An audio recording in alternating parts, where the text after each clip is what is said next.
5 common mistakes people make while following a diet plan. Not measuring your food and drinks. Measuring your food and drinks can give you a more accurate data and an understanding of the kind of nutrition that goes into your body. Not recording your weigh-ins and your measurements.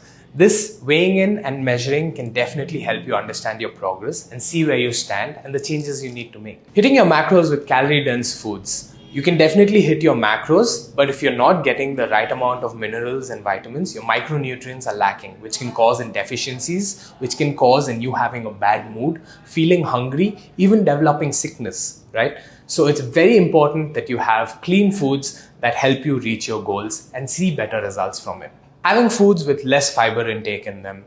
So not including the right amount of fiber in your food can definitely affect your gut biome, which can in turn affect your immune system and can definitely put you through a strenuous situation. So please include your fibers. Setting improper calorie goals and macro goals. You have to understand that your goals are unique to yours and nobody else's plan can be suitable for you. So you understanding what your caloric requirements with your macros is very important for you to see actual sustainable results. Do you find yourself making these mistakes? Well, now you have a better understanding how you can make changes to reach your goals.